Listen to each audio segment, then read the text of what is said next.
Si trabajas en una iglesia cristiana, eres parte del equipo ministerial, tienes proyección ministerial y entras en el proceso de la formación. Si tú estás en ese proceso, pero de un momento a otro te dicen, no, este hombre es muy injusto, esta mujer, esos pastores son muy injustos, y yo me voy, tengo un llamado y no puedo aguantar, y te vas, y tú mismo comienzas solo, tú eres lanzado y vas a fracasar.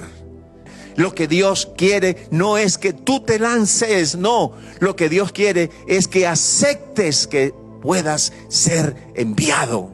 Si el pastor a donde tú estás te llama, te bendice, pone las manos, te envía, tú vas a tener el respaldo de Dios. Mira lo que significa ser enviado. Gracias, Padre, dígale: Señor, enséñame a ser enviado, a aceptar la autoridad. El que es lanzado es un perdedor, pero el que es enviado es un ganador. El que es enviado es un ganador. Es mejor que esperes el tiempo y que seas enviado, y no que tú mismo te lances, porque vas a perder. El tema de la autoridad espiritual que hemos tratado en estos últimos capítulos, y algunos me han escrito y me han dicho que esto no tiene nada que ver con la situación del mundo, con la política, con el tema de actualidad, pero déjenme decirles una cosa. Este tema de la autoridad espiritual humana está más ligado de lo que creemos a esa obediencia ciega a los líderes políticos, a quienes se siguen como borregos bajo la creencia de que Dios los puso ahí. Cuidado, no hablen mal contra él, obedézcanlos. Los pastores y sacerdotes lo apoyan. No importa que este líder político sea abortista, o que esté a favor de la ideología de género, o que robe dinero, o que sea un disoluto moral. Las personas creen firmemente que estos líderes tienen una especie de protección divina para cometer sus fechorías. Y lo mismo es en cuanto a los líderes religiosos. La enseñanza que nos han inculcado durante cientos de años es esa, que la autoridad es puesta por Dios. No es totalmente cierto, que la autoridad es puesta por Dios y que como tal debe obedecérsele ciegamente, sin derecho a la rebeldía. Por eso el capítulo de hoy es autoridad y derecho a la rebeldía, que forma parte de la saga que venimos estudiando. Gracias, Padre, dígale: Señor, enséñame a ser enviado, a aceptar la autoridad. El apóstol Pablo, en su carta a los Romanos, en el capítulo 12, habla de un abanico extenso de actividades que son consideradas por el apóstol como parte de ofrecerse en sacrificio vivo, y que abarca expresiones de afecto, de humildad, de amabilidad, de vivir en paz no solo dentro de la comunidad cristiana, sino en general con todo el mundo. Cuando el apóstol Pablo define cómo se ofrece esa ofrenda viva, no menciona en ningún lugar la asistencia a cultos, no menciona el servicio en alguna sede o en una institución religiosa, en algún edificio. Pablo nos dice claramente que sirvamos al Señor orando, compartiendo para los hermanos en necesidad, sirviendo a los otros miembros del cuerpo, cuya única cabeza es Cristo. En ningún lugar se menciona que uno tenga que ir a algún edificio o alguna institución o ser parte de alguna entidad, de alguna corporación cristiana, entre comillas. No podemos pues esgrimir argumentos de ignorancia acerca de tales cosas, porque ya contamos con la advertencia del apóstol Pablo, que dice Colosenses 2:8: mirad que nadie os engañe por medio de filosofías y huecas sutilezas, según las tradiciones de los hombres, conforme a los rudimentos del mundo, y no según Cristo. No hay motivo, no hay excusa para el engaño. Entonces la pregunta ¿es pecado de rebeldía no obedecer ni someterse a los pastores, presbíteros, ancianos de la iglesia, obispos, etcétera? La mayoría de los líderes cristianos aseguran que sí es pecado desobedecerlos a ellos, y ese es, yo creo, el punto central del asunto. Dicen estos falsos maestros que el Espíritu Santo es quien debe gobernar la iglesia, ¿está bien? Pero para ello también necesita contar con sus colaboradores. Falso. Eso no lo dicen las escrituras en ningún lado. Estos líderes religiosos arguyen que tales colaboradores son, qué casualidad, precisamente ellos mismos, los pastores, los líderes religiosos, los obispos, los ancianos, los presbíteros, y que al ser delegados por Dios para administrar sus bienes, eso implica ya de por sí una autoridad espiritual de obligatoria obediencia. Los líderes religiosos también arguyen mentirosamente que Jesús definió una paridad importante. Si se desecha al que tiene la autoridad delegada por Cristo, se desecha al mismo Cristo. Eso no lo dijo Jesús en absolutamente ningún lado. Eso es falso. Eso es totalmente contrario al espíritu cristiano. En cambio, esa es la misma actitud mostrada por los escritores cristianos del siglo II cuando, tal y como el apóstol Pablo lo había predicho, algunos ancianos y algunos líderes religiosos perdieron gradualmente la dirección de la pauta establecida por Jesús para regular todas las relaciones cristianas. En vez de dar pleno énfasis a la autoridad de Dios y de Cristo, los líderes religiosos comenzaron a enfatizar cada vez más su propia autoridad, recordando, por supuesto, y tal como lo afirman hasta el día de hoy, que esa autoridad provenía de Dios y de Cristo. Cuando murieron los apóstoles, entonces empezó a manifestar sutilmente el hombre de iniquidad de que habla la Biblia. En las homilías clementinas se dice lo siguiente a un superintendente. Y su trabajo consiste en clarificar lo que es apropiado, lo que deben seguir y no desobedecer los hermanos. Por lo tanto, la sumisión habrá de salvarlos, pero la desobediencia les acarreará el castigo del Señor, ya que el presidente, o sea, el superintendente presidente, el líder máximo, se le ha confiado, al superintendente se le ha confiado el lugar de Cristo. ¡Qué barbaridad! Por lo que, en efecto, sigue diciendo el mismo documento de las homilías clementinas, por lo que, en efecto, el honor u honra mostrados al presidente, al líder religioso, se consideran como dirigidos a Cristo, y mediante Cristo, a Dios. Y lo que he dicho es que esos hermanos no pueden ignorar el peligro en el que incurren al desobedecerle, ya que quien desobedece sus órdenes a Cristo desobedece. Y a quien desobedece a Cristo ofende a Dios. Don Clemente. Es indiscutible que el desobedecer a un superintendente que pregona ocupar el lugar de Cristo era una orden de este obispo que cualquier cristiano estaría obligado a desobedecer. Es natural, o sea, eso no está en la Biblia. Nadie puede ocupar el lugar de Cristo. Incluso si tales órdenes del obispo, entre comillas, no fueran frontalmente contrarias a la Escritura, esas órdenes, según la Biblia, pueden ser cuestionadas como instrucciones que sin embargo sobrepasan lo que especifica la Biblia, las Sagradas Escrituras, y por tanto pueden someterse, si así lo prefiere el cristiano, a lo que su juicio personal y su propia conciencia le dicten.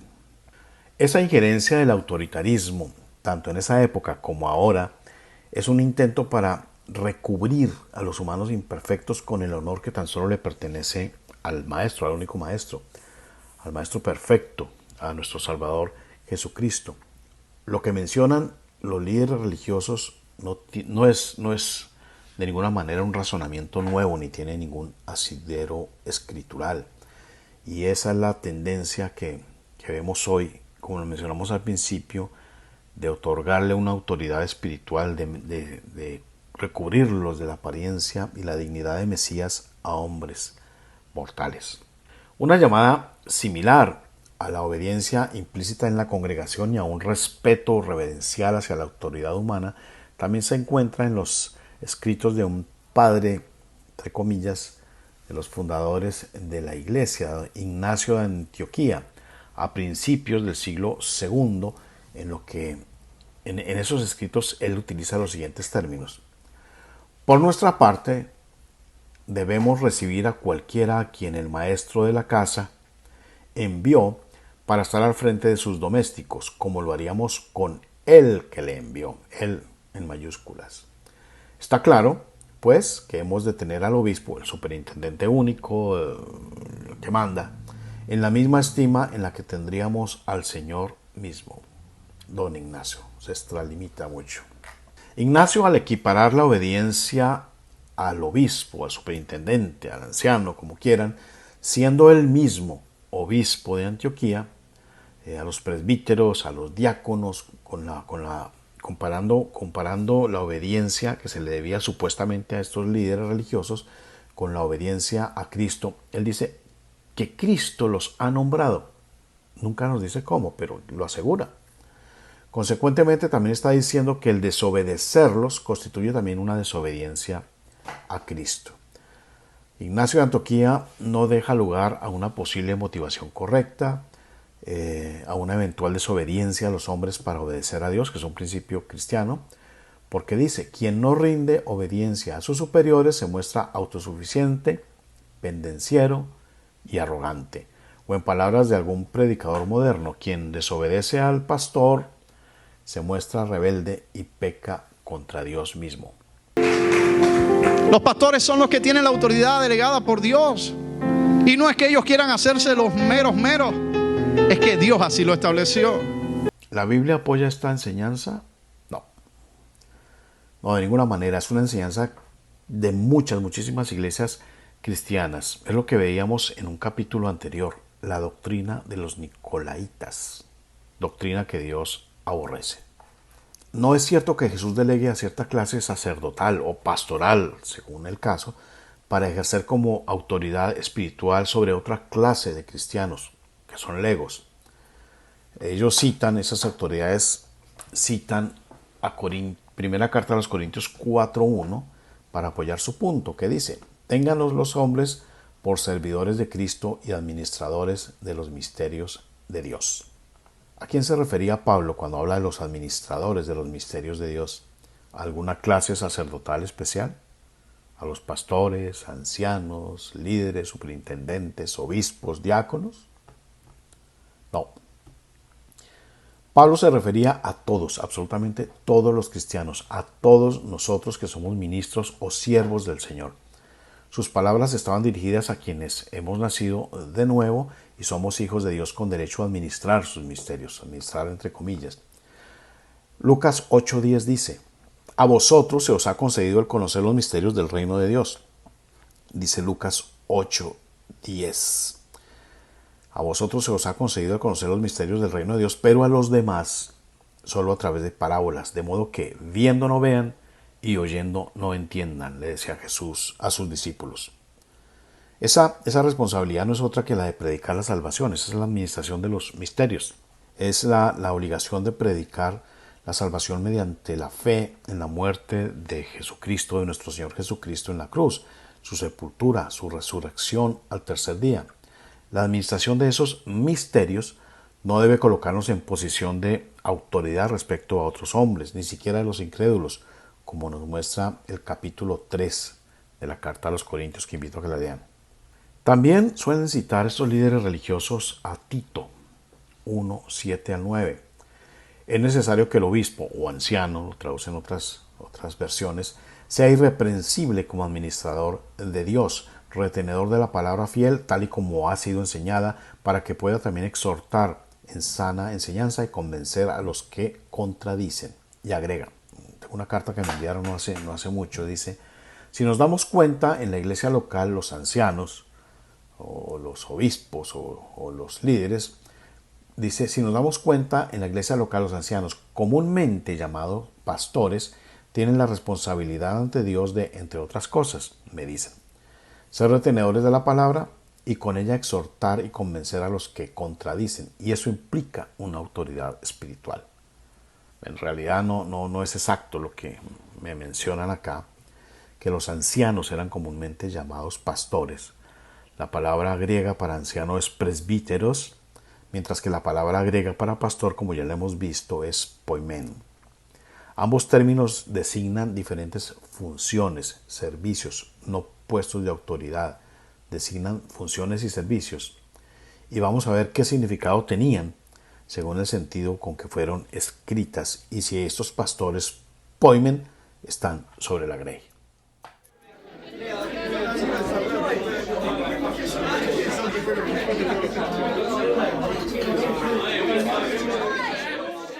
Hace más de 25 años, siendo yo libretista de televisión, asesor en algunos gobiernos, algunas alcaldías y algunos políticos, empecé a estudiar las Escrituras. Y empecé a estudiarlas porque sentía a nivel personal que había algo que estaba haciendo falta en mi vida, un propósito superior, y quería encontrar respuestas.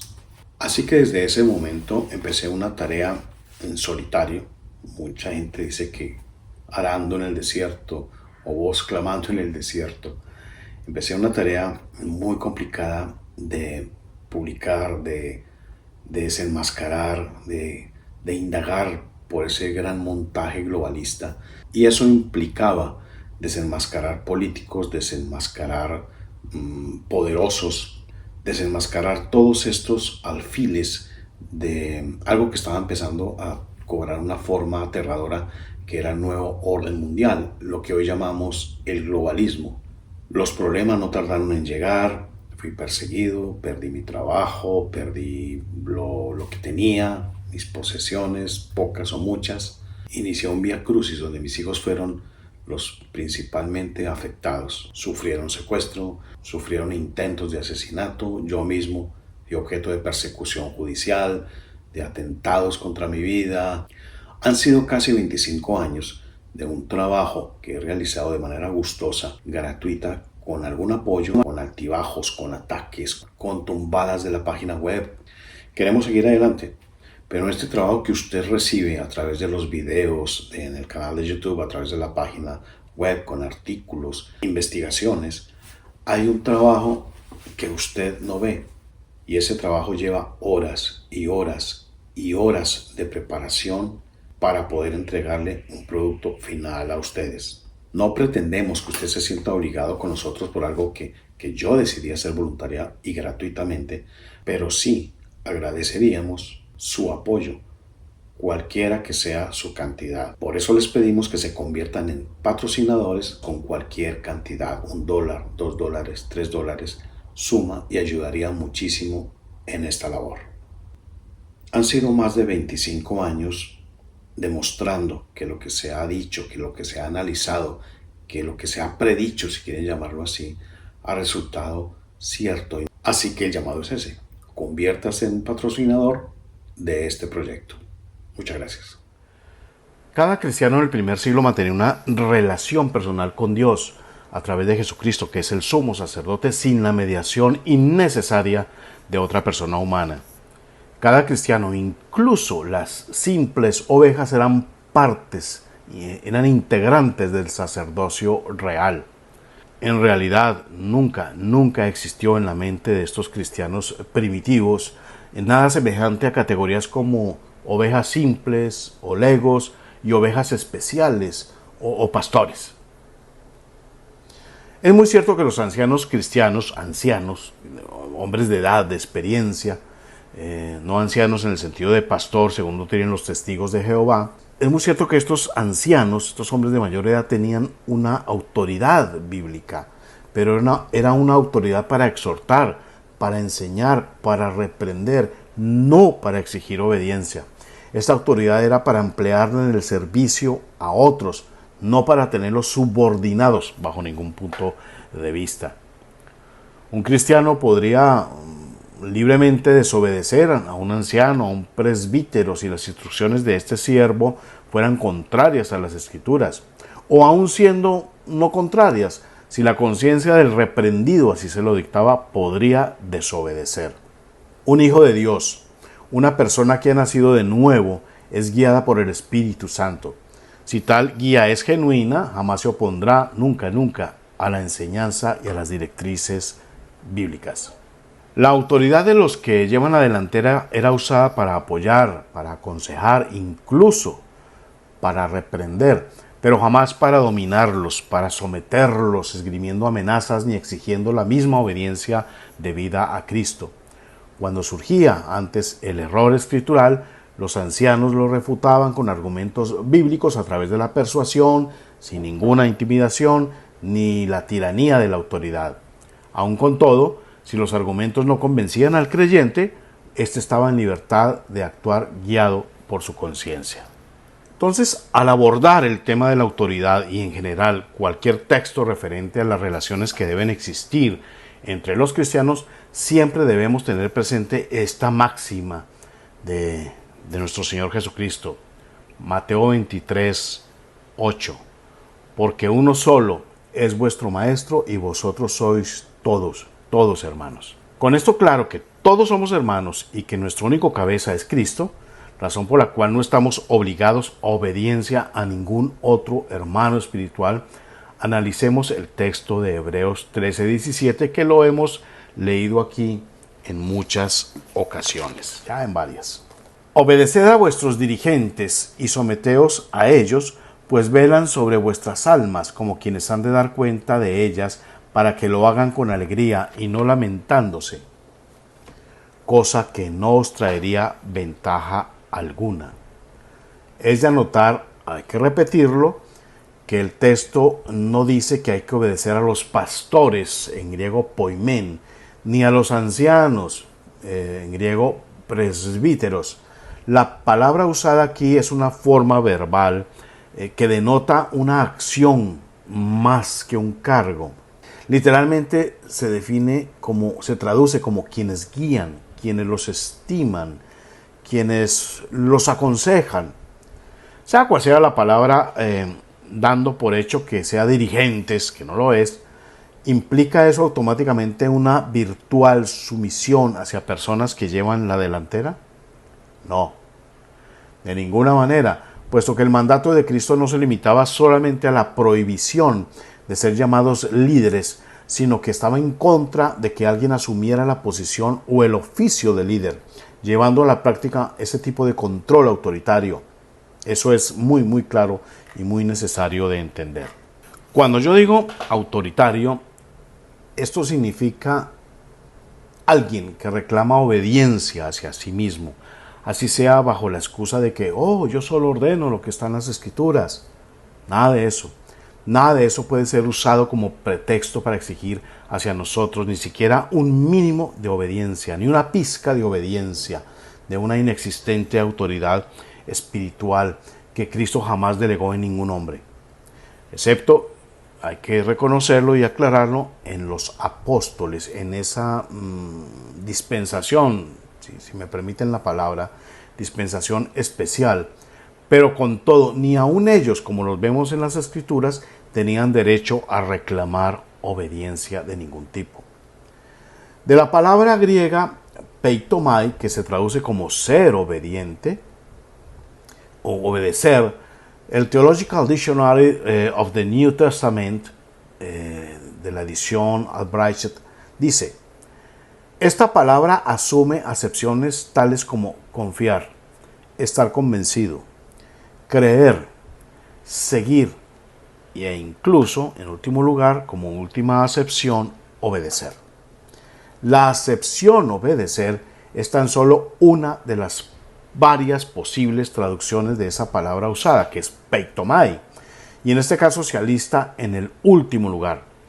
Otras traducciones, como la Reina Valera 2000, vierten esta palabra como escuchar. De hecho, el escritor inspirado de Hebreos, Pablo, creemos que fue quien lo escribió, en el versículo 7 del mismo capítulo 13 deja claro que quienes toman la delantera no habrían de transmitir su propio punto de vista, ni interpretaciones, ni mandamientos, sino la palabra de Dios. El comentarista bíblico Albert Baines dice que la expresión quienes toman la delantera o jefes, también existe otra traducción, tiene el sentido de guías, de maestros que actúan dirigiendo las ovejas hacia Cristo. Nunca hacia sí mismos. Si esa guía de estas personas que llevan la delantera se acomoda a las enseñanzas de Cristo, lo pertinente, lo esperado sería una respuesta positiva y el camino correcto en cuanto que representaría una sumisión a las enseñanzas, no hacia la persona. Incluso en asuntos no tratados específicamente por las Escrituras, el cristiano habría de cooperar libremente mientras ese consentimiento no rebasara los dictados de la propia conciencia. Pero nada, absolutamente nada hay que indique una sumisión automática, servil, incuestionable, como la que existe hacia una autoridad superior con el derecho a exigir obediencia, con la capacidad de amenaza, de exclusión o cualquier otro castigo sobre cualquiera que no le obedezca, o con el peligro de que, si se desecha al que tiene autoridad delegada por Cristo, se desecha al mismo Cristo. Si trabajas en una iglesia cristiana, eres parte del equipo ministerial, tienes proyección ministerial y entras en el proceso de la formación. Si tú estás en ese proceso, pero en un momento u otro te dicen, no, este hombre es muy injusto, esta mujer, esos pastores son muy injustos, y yo me voy, tengo un llamado y no puedo aguantar, y te vas, y tú mismo comienzas solo, tú eres lanzado y vas a fracasar. Es todo por este capítulo. Espero que vayan viendo la importancia de desmitificar esa obediencia hacia una incuestionable autoridad espiritual que no existe. Esa autoridad espiritual, esa obediencia que reclaman los líderes espirituales, se pasa de una u otra manera a la obediencia ciega hacia gobernantes, incluso no cristianos, y eso lo vemos en nuestros países. Vemos que aquí se nos exige, sobre todo en nuestros países latinoamericanos, incluso ahora en Estados Unidos, que uno debe obedecer a los líderes políticos porque son impuestos por Dios. Eso es falso.